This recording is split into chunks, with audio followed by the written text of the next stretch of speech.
Welcome back. In this section, I'll talk about inflection point and why it is essential for every organization to be cautious of the inflection point.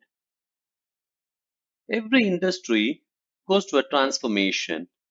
However, in recent times, the rate of transformation is increasing while the interval at which the transformation happens is decreasing.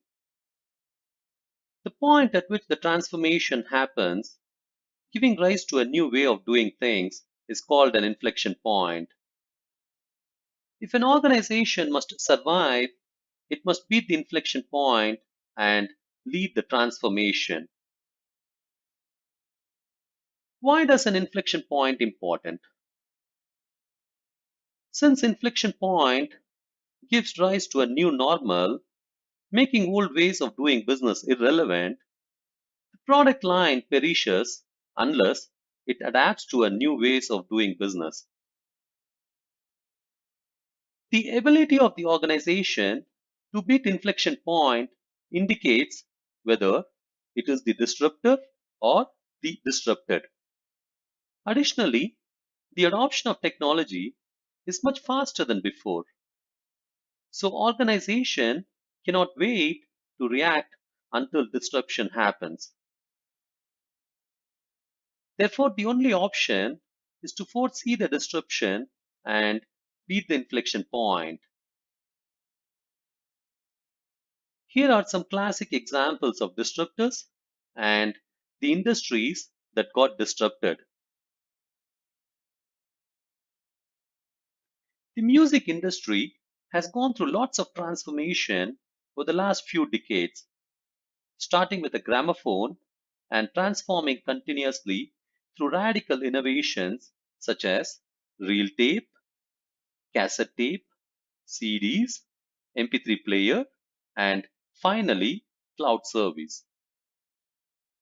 However, what is most ironic is that not one single company has dominated successive era of technology.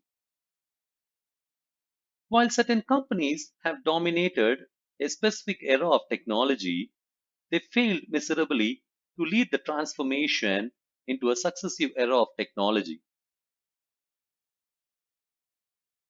Why do you think it is tough for incumbents to cause disruption and dominate successive era of technology?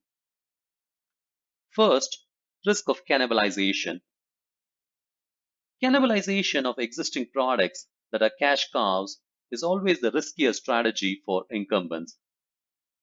Second, failing to realign resources. Realignment of resources is always proportional to the revenue generated by the product, and therefore, any new technology that can be a potential disruptor always have a tough time to get the necessary support because the revenues generated by emerging technology in its initial days is insignificant.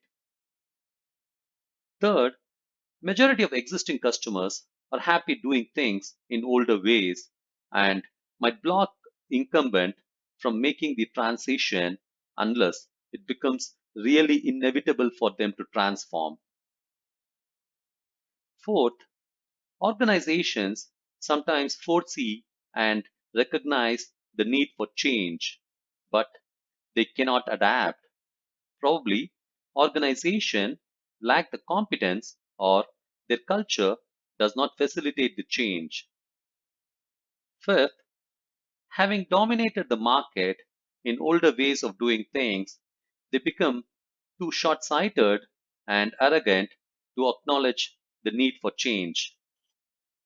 You could notice some of the well known quotes on how FedEx have discarded Amazon, how leading hotel chains have discarded Airbnb, and how IBM has discarded the market for computers.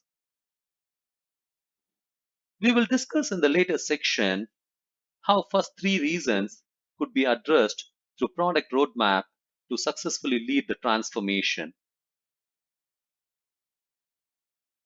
There is always a primary notion that technology causes disruption, but Technology is merely an enabler. What causes disruption are the outcomes centered around customer needs. Ideally, never focus on validating the technology. Always focus on validating outcomes with customers to identify what new outcomes will have potential to cause disruption. Uber, Airbnb, and Amazon become disruptors not by embracing emerging technology, but by delivering unique outcomes that have made customer lives a lot simpler than before. See you in the next section to talk about the roadmap strategy for conceptualizing new outcomes, validating them, and increasing the adoption of a new outcome to cause disruption successfully. Thank you. See you soon.